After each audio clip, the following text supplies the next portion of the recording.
Hello, welcome to all of you. तो पिछले classes में हम लोगों ने मैग्नेटिक फील्ड को स्टडी किया है।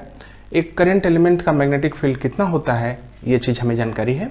उस करंट एलिमेंट के मैग्नेटिक फील्ड का इस्तेमाल करके हम लोगों ने स्ट्रेट वायर, फिनाइट वायर और आर्क और इस तरह की जैसे सोलेनॉइड वगैरह की मैग्नेटिक फील्ड्स को कैलकुलेट किया।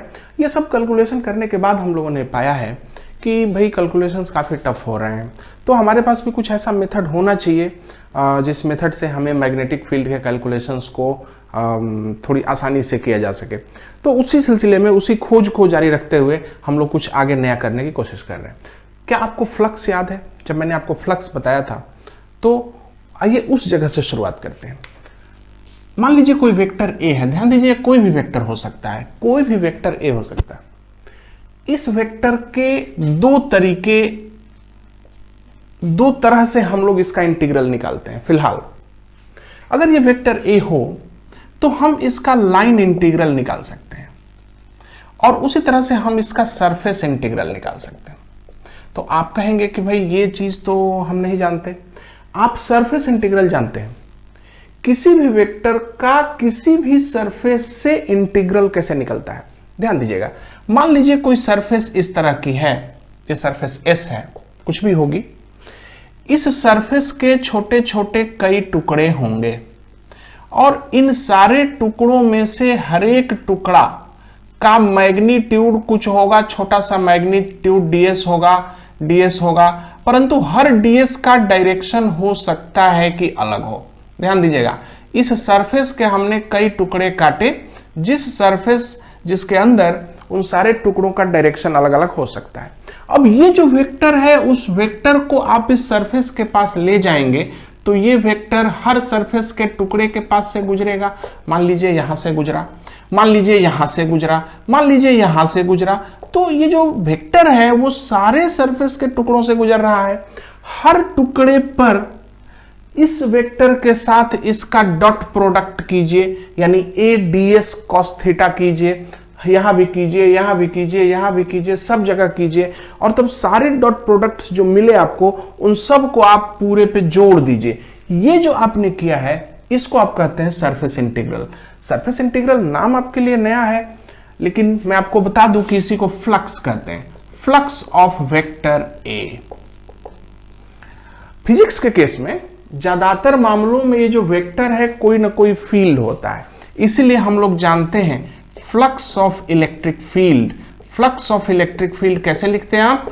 E dot ds integration. अब आपको याद आया कि आप फ्लक्स कैसे कैलकुलेट करते थे? फ्लक्स ही सरफेस इंटीग्रल है। एक सरफेस को छोटे छोटे टुकड़ों में काट के और हर छोटे टुकड़े पे वेक्टर का डॉट प्रोडक्ट लेना और सारे डॉट प्रोडक्टों को जोड़ देना। ये कहने में बहुत भारी लगता है, परंतु ये इंटीग्रेशन ये काम कर देगा और इसी को आप फ्लक्स कहते थे। और इसी फ्लक्स के आधार पे हम लोगों ने छोटी छोटी थियरम्स, छोटी छोटी चीजें हमने देखी। जैसे ध्यान दीजिएगा, अगर ये इस प्रकार का सरफेस हो जिसका सरफेस वेक्टर ये हो उधर, और अगर ये वेक्टर ए हो तो वो भी उधर ही है, तो ऐसे में फ्लक्स जो होगा वो सीधे सीधे as होगा, डायरेक्ट गुणा। लेकिन अगर एक ऐसा सरफेस हो जिसमें सरफेस एरिया इधर हो परंतु वेक्टर इधर की ओर हो, तो फिर ऐसे में 90 का एंगल बनेगा और ऐसे में फ्लक्स 0 आएगा। लेकिन अगर एक सरफेस ऐसा हो जिसका सरफेस एरिया उधर हो और वेक्टर इधर हो, बीच में एंगल थीटा हो, तो फ्लक्स आएगा as cos थीटा। मुझे लगता है कि ये चीजें आप समझते हैं। तो यही फ्लक्स था, यही सरफेस इंटीग्रल था जिसके बारे में आप जानते हैं। और इससे संबंधित हमने एक बहुत इंपॉर्टेंट लॉ भी पढ़ा है। उस लॉ को कहते हैं गॉस लॉ।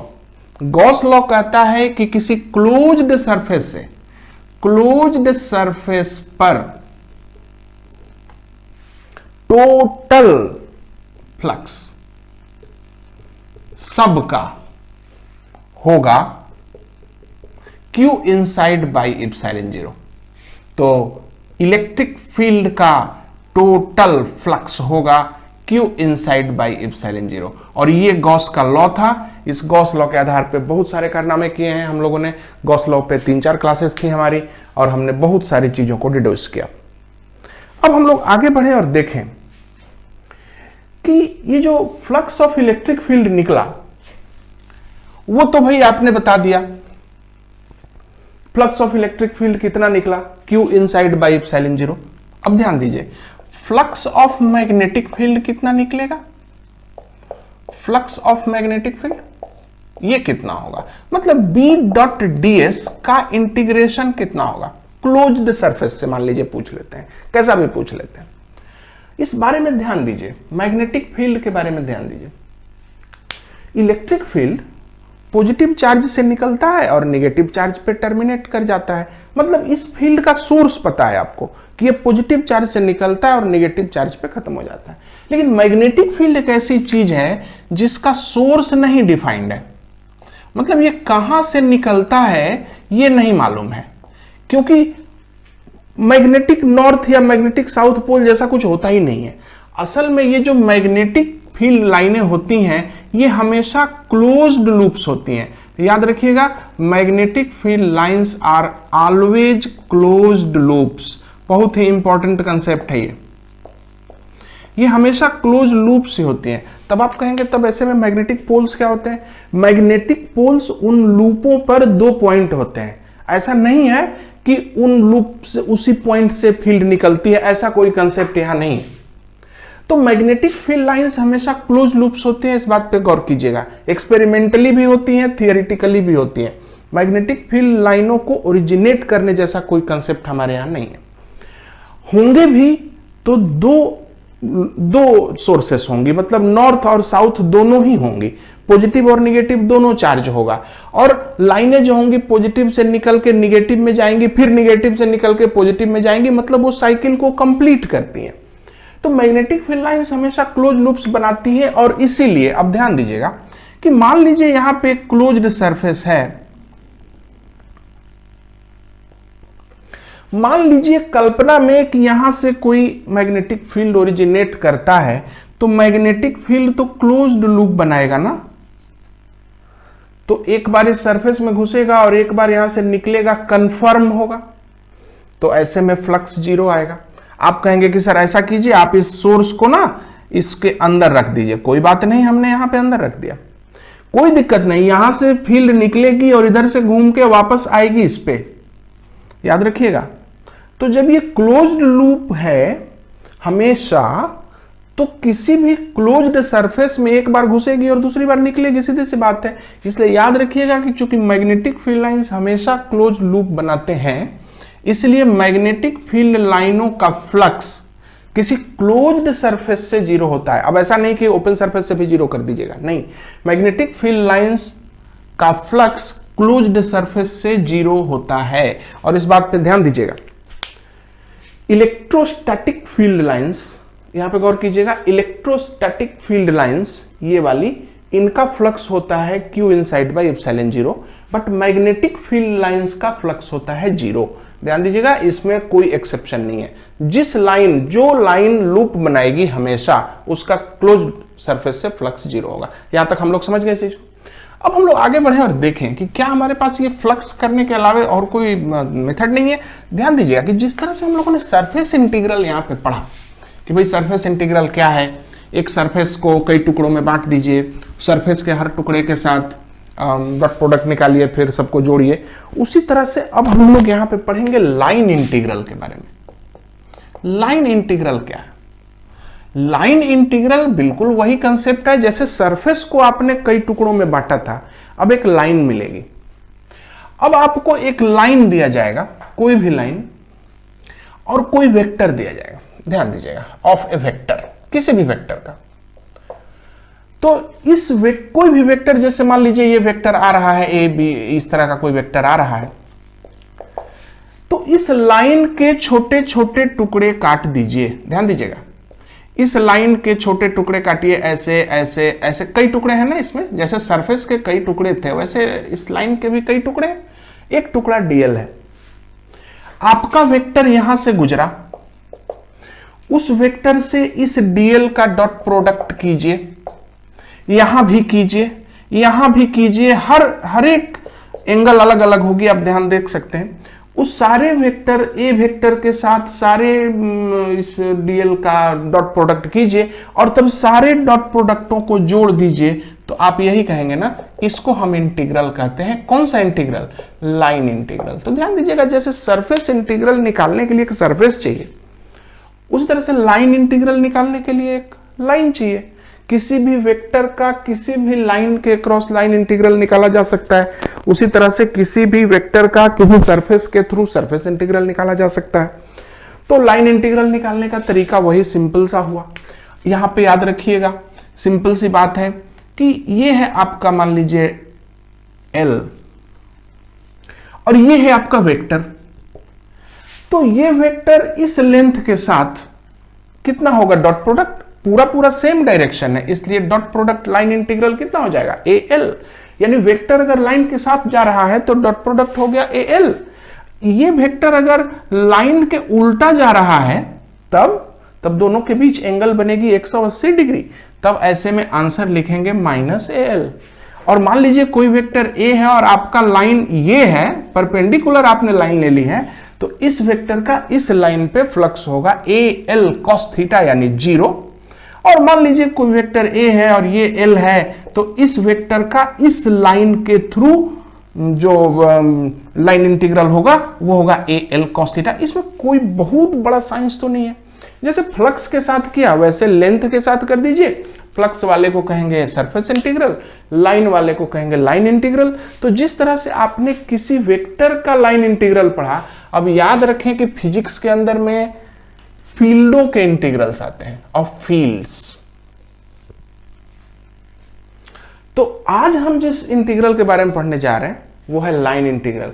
किसी भी फील्ड का लाइन इंटीग्रल कैसे कैलकुलेट किया जाए, तो ऐसे कैलकुलेट किया जाए। आप देख ही रहे हैं, अगर पैरेलल होगा तो ऐसे कीजिएगा, उल्टा हुआ तो ऐसे कर दीजिएगा, 90 डिग्री रहा तो 0 हो जाएगा, और अगर ऐसे रहा तो AL cos थीटा होगा। और अगर मान लीजिए कि लाइन टेढ़ी है तब क्या करेंगे, गौर कीजिएगा। अगर लाइन टेढ़ी है तो इस लाइन के छोटे छोटे छोटे छोटे, ध्यान दीजिएगा, छोटे छोटे बहुत से टुकड़े होंगे भैया, गौर कीजिए।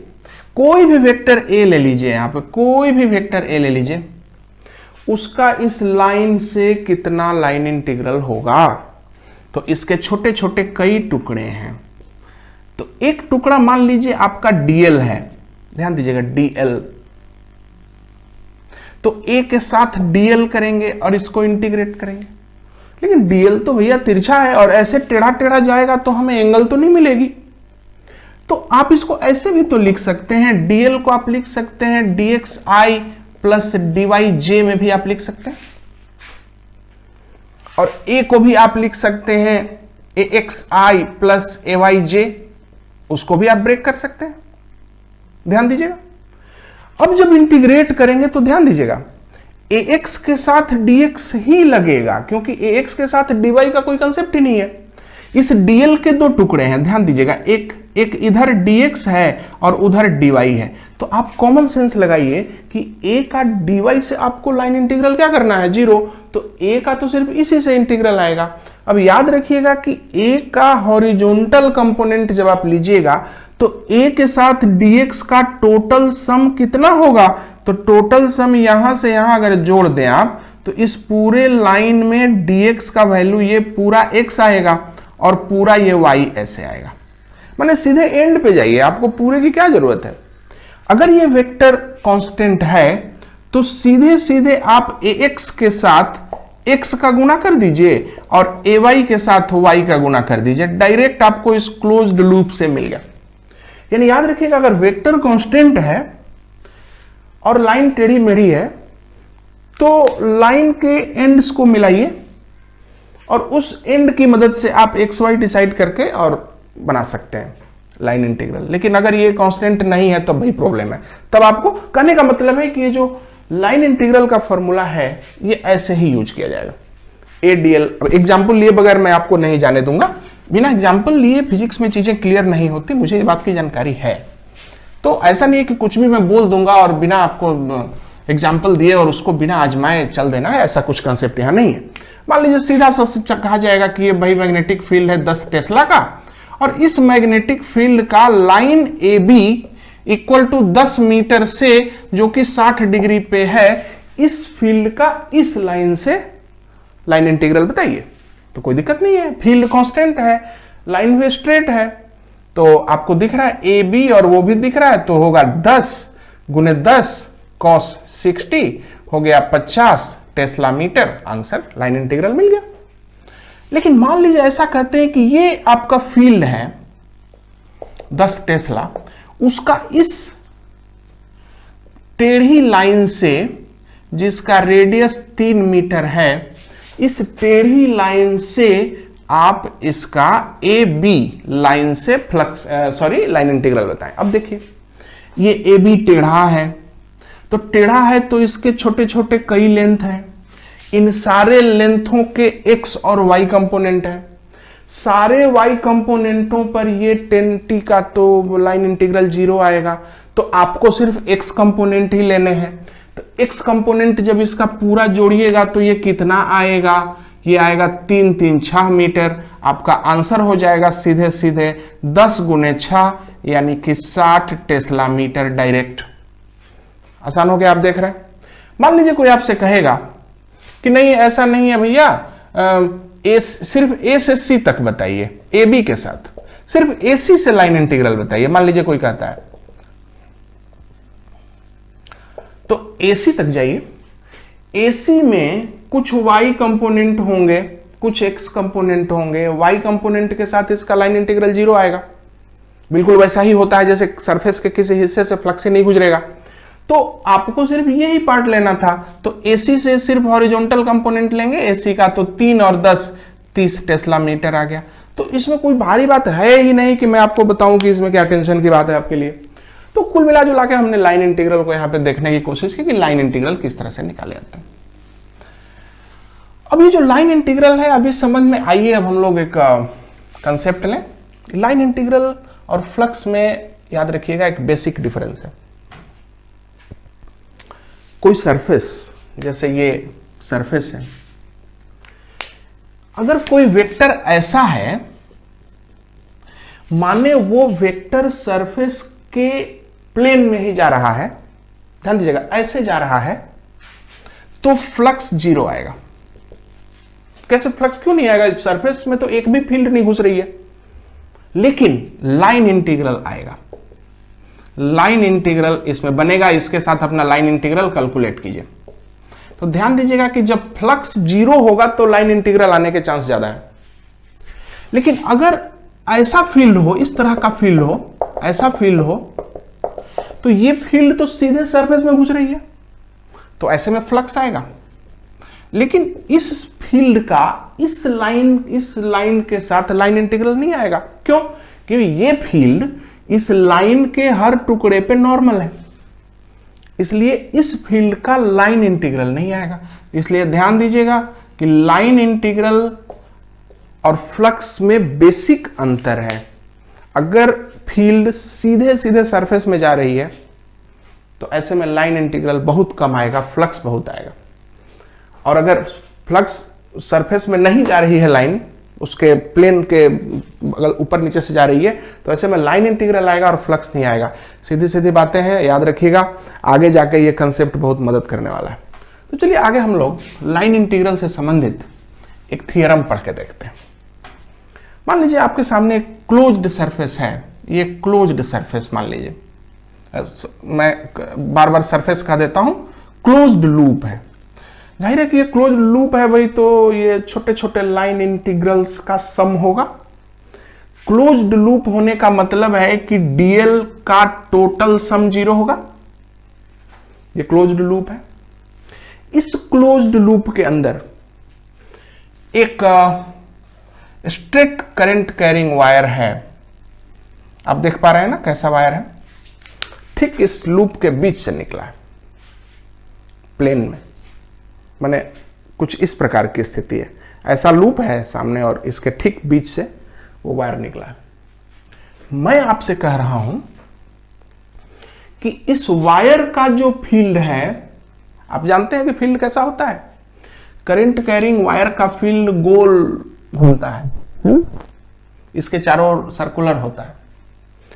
उस फील्ड का इस क्लोज्ड लाइन से आप लाइन इंटीग्रल निकालें। ये मैं कह रहा हूं इस वायर के फील्ड का इस लाइन इंटीग्रल, इस लाइन से जो क्लोज्ड लाइन है, लूप है, इससे आप लाइन इंटीग्रल निकालें। तो भैया ये तो टेढ़ी है, तो हम क्या करेंगे, इसके छोटे छोटे कई टुकड़े लेंगे। छोटे छोटे कई टुकड़े ले लीजिए। जैसे यहां पे हमने एक छोटा सा टुकड़ा लिया है, इसको dl कह दीजिए। अब यहां पे b का वैल्यू भी तो देखना पड़ेगा हमें कि r डिस्टेंस पे b किधर है। ये कोई इलेक्ट्रिक फील्ड नहीं है कि b इधर निकाल देना है। b तो ऐसे होगा, आप जानते हैं ना कि b भी उसी की ओर जाएगा, अंदर की ओर ही जाएगा, dl भी भीतर ही जा रही है। तो इस b का इस लेंथ से छोटा सा लाइन इंटीग्रल बताइए। तो छोटा सा लाइन इंटीग्रल di होगा b डॉट dl। अब उसी को इंटीग्रेट करना है आपको। ये इंटीग्रेशन होने से रहा, क्योंकि b का वैल्यू अलग अलग जा सकता है हर जगह पे, और dl क्योंकि r का वैल्यू बदल रहा है हर जगह। ध्यान दीजिएगा, हर जगह r का वैल्यू डिफरेंट है तो b का वैल्यू डिफरेंट हो जाएगा, इसलिए dl का काम गड़बड़ हो जा रहा है। b का वैल्यू तो आप जानते होंगे मेरे ख्याल से, म्यू नॉट आई बाई 2 पाई, ये r है। तो आप सर्कुलर में है तो 2r होगा, mu not I by 2r dot dl। इसी को इंटीग्रेट करना है। आप देख सकते हैं r की वजह से यहां गड़बड़ हो जा रही है, तो dl भी r पे डिपेंड है। कैसे? आप जानते हैं अगर ये छोटा सा एंगल d थीटा ले लें तो ये rd थीटा हो जाएगा श्योर। तो dl के बदले हम लिख देते हैं di बराबर, इसको इंटीग्रेशन कर देंगे अब से, टोटल इंटीग्रल बराबर mu not I by 2r into R D theta कर देंगे शॉर्टकट में। अब तो r कट लिया, सिर्फ थीटा बचा। क्लोज्ड लूप कह रहे थे आप, तो ये पूरा एंगल कितना होगा, 2 पाई होगा, इसलिए कुछ इंटीग्रेट करने की जरूरत नहीं है। i का वैल्यू होगा mu not I by 2 into 2 पाई। तो आप काट दीजिए,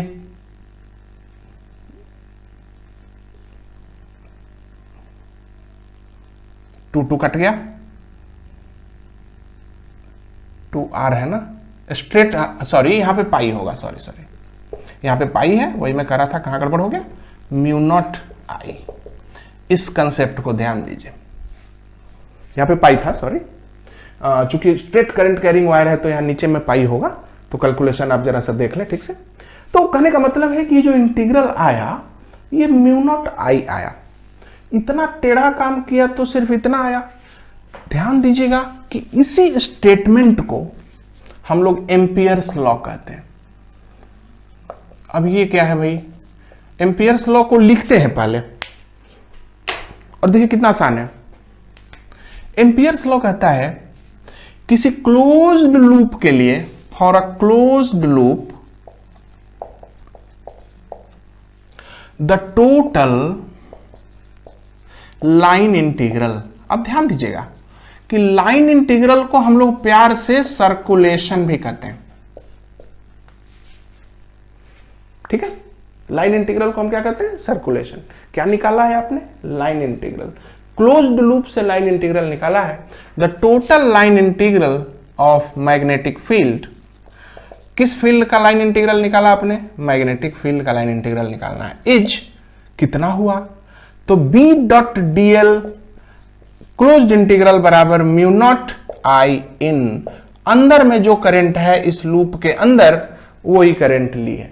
अब यहां पे ठीक से देख लीजिए, क्या आपको नहीं लगता कि आप गॉस लॉ फिर से पढ़ रहे हैं, गॉस लॉ ठीक से पढ़ रहे हैं। और यहां पे ध्यान दीजिए, सॉरी मैं एक लाल कलम ले रहा हूं, अगर हम एम्पियर्स लॉ में थोड़ा थोड़ा चेंज कर दें तो कैसे गॉस लॉ हो जाएगा, देखिएगा। फॉर अ क्लोज्ड सरफेस, उम्मीद है मुझे दिख रहा होगा, हाँ आपको दिख रहा है।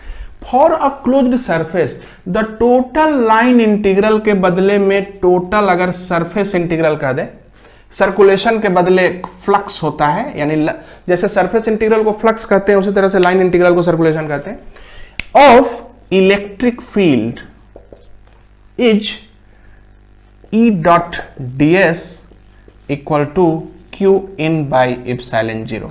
ठीक से देखिए, वो करंट इन है, ये चार्ज इन साइड है। तो ध्यान दीजिएगा कि इसको देखते समय आपको साफ लग रहा होगा कि गॉस लॉ और एम्पियर्स लॉ एकदम एक जैसी चीजें हैं। गॉस लॉ कहता है एक क्लोज्ड सरफेस से फ्लक्स, एम्पियर्स लॉ कहता है एक क्लोज्ड लूप से line integral circulation. Gauss law कहता है क्लोज्ड सरफेस से इलेक्ट्रिक फील्ड का सरफेस इंटीग्रल, यहां पे लाइन इंटीग्रल निकालना है मैग्नेटिक फील्ड का। वो कहता है कि surface integral will be equal to अंदर का चार्ज बटे इप्सिलॉन जीरो, और ये कहता है लाइन इंटीग्रल इक्वल टू अंदर का करंट इनटू म्यू जीरो। अच्छा, बाहर करंट होगी तो क्या होगा? तो जैसे कि उस समय हुआ था, बाहर के चार्जेज का जो फ्लक्स है जीरो होता है, उसी तरह से बाहर अगर कोई करंट हुई तो उस करंट के मैग्नेटिक फील्ड का इससे टोटल सर्कुलेशन जीरो होता है। इसलिए बाहर के जो लाइनें हैं वो इस सर्कुलेशन में योगदान नहीं देती हैं, और इसीलिए हम कह सकते हैं कि total circulation will be only due to this.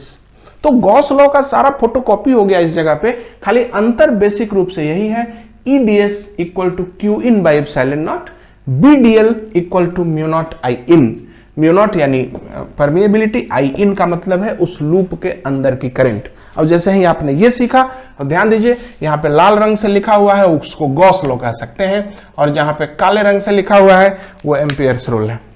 तो आप देख सकते हैं कितना आसान है सारा कुछ, किस तरह से फोटोकॉपी हुई है। तो एक बार और लाइन इंटीग्रल वाला ये थ्योरम बोलिए। ये कहता है कि किसी क्लोज्ड लूप से, सरफेस मत बोल दीजिएगा, किसी मैग्नेटिक फील्ड का लाइन इंटीग्रल होता है BDL integration equal to mu not I in, और साथ ही साथ गॉस लॉ भी बोल दीजिए, किसी क्लोज्ड सरफेस से इलेक्ट्रिक फील्ड का सरफेस इंटीग्रल होता है EDS equal to Q in by epsilon zero. इस तरह से ये जो आपको पढ़ाया ये था line integral of magnetic field. तो अब हम ध्यान देंगे कि भाई पढ़ तो लिया, ये इससे पढ़ने से क्या फायदा मिला।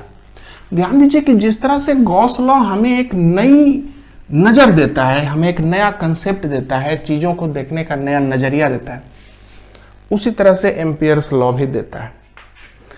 मान लीजिए आपसे कोई पूछता है कि भाई ये करंट है, लंबी करंट है, इन्फिनिटी, इस करंट का इस जगह पर मैग्नेटिक फील्ड बताइए।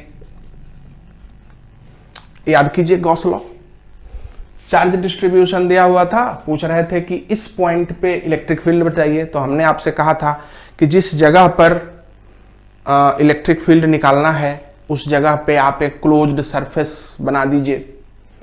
क्लोज्ड सरफेस ऐसा बनाइए कि जो इलेक्ट्रिक फील्ड लाइनें हैं वो या तो सरफेस में डायरेक्टली घुस जाएं या ना जाएं, और तब आप ये फ्लक्स वाला फॉर्मूला लगाइए। वही मैं आपको यहां भी कह रहा हूं कि जहां पे आपको फील्ड निकालनी है उस जगह पे आप एक लूप खींचें। लूप कैसा होना चाहिए? लूप ऐसा होना चाहिए कि इसका जो मैग्नेटिक फील्ड है या तो उस लूप में जाए वरना ना जाए, जाए तो नॉर्मल जाए वरना ना जाए। अब सोच के आप बताइए कि इस करंट का मैग्नेटिक फील्ड कैसा होता है? तो गोल होता है। तो हमने ये बनाया लूप, ये लूप हमने बनाया एम्पीरियल लूप। इस लूप को बनाने के बाद आइए लिखते हैं अब B.dl equal to mu not I in. अच्छा, B.dl बताइए, आप तो जानते हैं कि इसका मैग्नेटिक फील्ड गोल घूम रहा है, तो B के साथ ये जो लेंथ है साथ ही साथ चल रहा है ना। तो मैंने आपको क्या कहा था कि अगर किसी लाइन के साथ मैग्नेटिक फील्ड चलेगी तो लाइन इंटीग्रल होगा magnetic field into total length. तो टोटल लेंथ B के साथ L गुना करते जाएंगे तो B इंटू 2πr हो जाएगा सीधे सीधे, ये तो डायरेक्ट हो गया, बराबर म्यू नॉट आई इन। कितनी करंट है भीतर? I। B का वैल्यू क्या निकाला आपने? Mu not I by 2πr। अब देखिए तो किस तरह से आसानी से स्ट्रेट करंट कैरिंग वायर का मैग्नेटिक फील्ड इतनी आसानी से निकल जाता है। उसी प्रकार मान लीजिए कोई आपसे कहता है कि भाई सोलेनॉइड का मैग्नेटिक फील्ड जो आपने इतना लंबा चौड़ा काम किया था, जरा उसका मैग्नेटिक फील्ड निकाल के दिखाइए। तो आइए, ये रहा सोलेनॉइड। ध्यान दीजिएगा, ये बहुत लंबा सोलेनॉइड है, इस पर कोई विवाद नहीं है। इस सोलेनॉइड का मैग्नेटिक फील्ड कैसा है पहले ये तो जज करना पड़ेगा, क्योंकि आपको लूप बनानी है, तो लूप जब बनानी है तो मुझे मैग्नेटिक फील्ड का डायरेक्शन कम से कम पता होना चाहिए, तभी ना बना सकेंगे। तो आपको मालूम है कि ये मैग्नेटिक फील्ड स्ट्रेट जाती है, 10वीं क्लास में भी आपने पढ़ा था और यहां भी आपको बताया था मैंने। तो मैग्नेटिक फील्ड सीधे स्ट्रेट गई है, एक्सिस पे गई है, और जगहों पे भी है, परंतु थोड़ा बहुत अगर मैग्नेटिक फील्ड को देखें तो थोड़ा बहुत स्ट्रेट लाइन से डेविएट करती है। परंतु भाई जब हम कह रहे हैं सोलेनॉइड, तो इसका मतलब हम छोटा पतला लंबा सोलेनॉइड कह रहे हैं। तो ये रहा मैग्नेटिक फील्ड ओवरऑल। अब इस मैग्नेटिक फील्ड के लिए, और मान लीजिए कि यहां पे करंट आई है, number of turns per unit length जो आपको पहले ही बताया है वो स्मॉल n है, n। अब हमें यहां पर फील्ड निकालना है, तो फील्ड निकालते हैं। ध्यान दीजिएगा कि अब हमें अगर कोई कहे कि भाई आप एक लूप चुन लीजिए, तो गोल लूप तो नहीं चुनेंगे, अब हम चुन लेते हैं स्ट्रेट लूप। ठीक से देखिए, हमने जो लूप चुना वो ये था, ये A B C D loop है। इसका डायरेक्शन भी होता है, याद रखिएगा, डीएल इज ए वेक्टर। तो हमने ये लूप चुनी, ये मैग्नेटिक फील्ड है, बनाइए। अब हमने लूप तो चुन ली अच्छी खासी। अब आइए अब हम लोग बनाते हैं, लिखते हैं formula B dot D L का integration equal to mu not I in. ध्यान दीजिए कि यहां सिर्फ लूप ही चुनना है, लूप चुनने के बाद काम खत्म। अच्छा, बी डॉट डी एल तो 4 बार में करना पड़ेगा ना integrate. B dot D L A से बी होगा, फिर B dot D L B से सी होगा, फिर B dot D L C से डी होगा, plus B dot D L D से ए होगा, बराबर म्यू नॉट आई इन होगा। यही ना, 4 बार में करना पड़ेगा। अच्छा, अब चलिए यहां पढ़िए बी। अब ये देखिए, ए से बी के बीच का लेंथ मान लीजिए एक्स और ये मान लीजिए वाई। तो बताइए, तो इतनी दूर का क्या फ्लक्स हुआ? तो भैया मैग्नेटिक फील्ड भी उधर ही जा रहा है, लाइन भी उधर ही है, तो इसमें कोई शक नहीं कि मैं यहां बी एक्स लिख दूंगा। B into length B X plus इस लाइन से क्या होगा। ध्यान दीजिए कि यहां पर मैग्नेटिक फील्ड इधर की ओर है, तो यहां पे तो 90 डिग्री है, इसलिए इतनी दूर तक में तो कोई इंटीग्रल ही नहीं बन रहा। और इस पूरे इलाके में मैग्नेटिक फील्ड है ही नहीं। हम लोग प्रैक्टिकली मानते हैं कि किसी सोलेनॉइड का मैग्नेटिक फील्ड सोलेनॉइड के बाहर 0 होता है, हम मानते हैं। ध्यान दीजिएगा कि एक सोलेनॉइड का जो मैग्नेटिक फील्ड होता है एक्चुअली ऐसा होता है। ठीक से देखिए, ये इस तरह का होता है और ये बहुत दूर तक जाता है, ये इन्फिनाइट तक जाता है। ध्यान दीजिए, इन्फिनाइट तक ही जाता है। तो हम ये नहीं कह सकते हैं कि कोई ऐसी पॉइंट है जहां पे फील्ड नहीं जाता हो, परंतु हम ये साफ साफ कह सकते हैं कि इस सोलेनॉइड के जस्ट बाहर इस पॉइंट पे तो कोई लाइन नहीं आएगी। उस लाइन वहां पे बगल में क्यों नहीं आएगी? इसलिए नहीं आएगी क्योंकि यहां पर आने के लिए लाइन को एक शार्प टर्न लेना होगा, तो शार्प टर्न तो अलाउड नहीं है। इसलिए याद रखिएगा कि सोलेनॉइड के अंदर फील्ड बहुत मजबूत होते हैं, सोलेनॉइड के बाहर फील्ड बहुत रेयर हो जाते हैं और उनका वैल्यू बहुत कम होता है। लेकिन सोलेनॉइड के जस्ट बाहर फील्ड 0 होता है, मैग्नेटिक फील्ड, क्योंकि उस पॉइंट पे लाइन को आने के लिए उसको शार्प टर्न लेना पड़ेगा, तो शार्प टर्न नहीं ले सकते, तो यहां पे फील्ड नहीं है।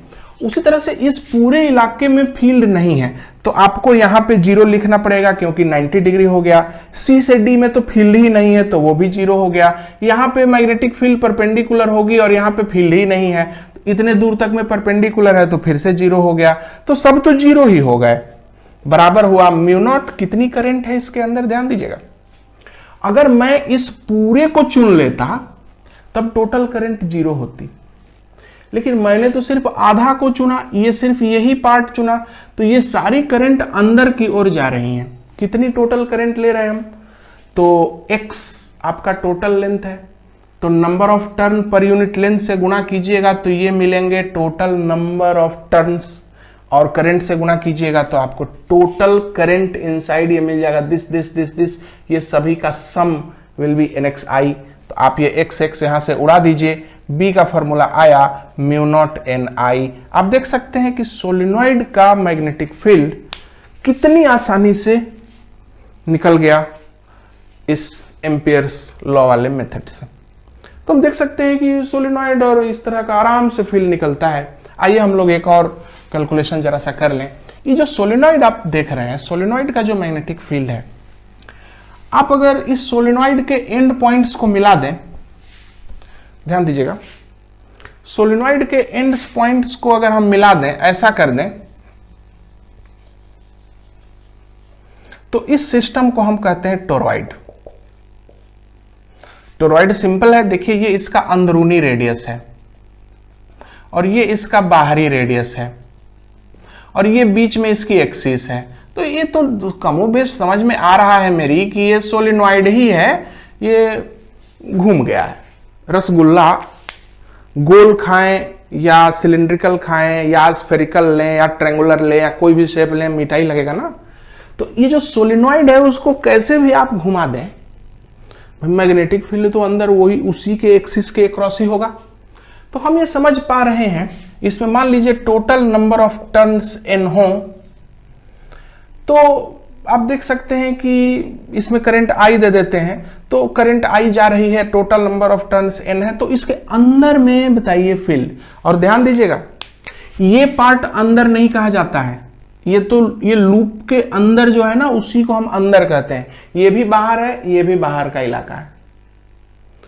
तो अब आप जल्दी से अगर बताना चाहें तो ये बताइए कि अगर हमें अंदर में फील्ड निकालना है तो क्या करें। तो यहां पे एक हम लूप चुन लेते हैं।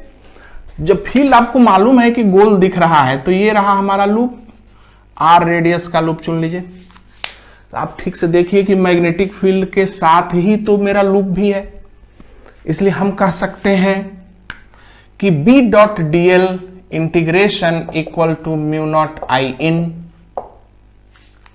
B dl, B into dl सीधे सीधे 2 पाई r होगा, जहां पे r उसका मीन रेडियस है। किसी किसी क्वेश्चन में r नहीं दिया रहता है, तो ध्यान दीजिएगा ये r1 रहेगा और वो r2 रहेगा, तो r1 प्लस r2 बाई 2 कर लीजिएगा।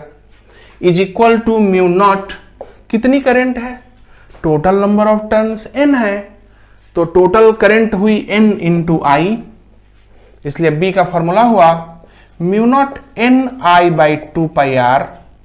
ये टोरॉइड के फील्ड का फॉर्मूला है। टोरॉइड के फील्ड में कहीं कोई, ये फील्ड एकदम गोल होता है सुंदर सा, इस फील्ड में कहीं कोई पोल वगैरह दिखते भी नहीं है कहाँ है, तो इसलिए टोरॉइड का विशेष फील्ड होता है। तो कोई कोई किताब कहती है कि आप इसको लिख सकते हैं number of turns per unit length, आप लिखें चाहे नहीं लिखें, बट मैग्नेटिक फील्ड का फॉर्मूला आ गया mu not n I by 2 pi r। आप देख सकते हैं किस तरह से एम्पियर्स रूल से हम लोग मैग्नेटिक फील्ड्स को डिटरमिन कर सकते हैं। वीडियो लंबा जा रहा है, इसलिए हम लोग एम्पियर्स रूल पर एक और क्लास ले लेंगे। इसके बाद से हम लोगों का जो मैग्नेटिक इफेक्ट ऑफ करंट है उसका 1/3 पोर्शन खत्म हो जाएगा। हमने आपको पहले कहा था कि हम लोग सबसे पहले creation of the magnetic field पढ़ेंगे। हम लोगों ने क्रिएशन के बारे में पढ़ लिया है, मैग्नेटिक फील्ड कहाँ से क्रिएट होता है, मैग्नेटिक फील्ड के क्रिएशन से संबंधित क्या नियम है, उनके क्या एप्लीकेशंस हैं, फिर एम्पियर्स रूल है, फिर ये है, और इस तरह से जब पढ़ लिया हमने तो एक और क्लास ले लेंगे, क्योंकि एम्पियर्स रूल कंसेप्चुअल टॉपिक है, क्लास लंबा होना भी ज़्यादा उचित नहीं है, लंबे वीडियो हो जा रहे हैं। तो मेरे ख्याल से एक और क्लास आप मुझे अनुमति दें, मैं इस चीज़ को कवर कर लूँगा अगले क्लास के अंदर। तब तक धन्यवाद।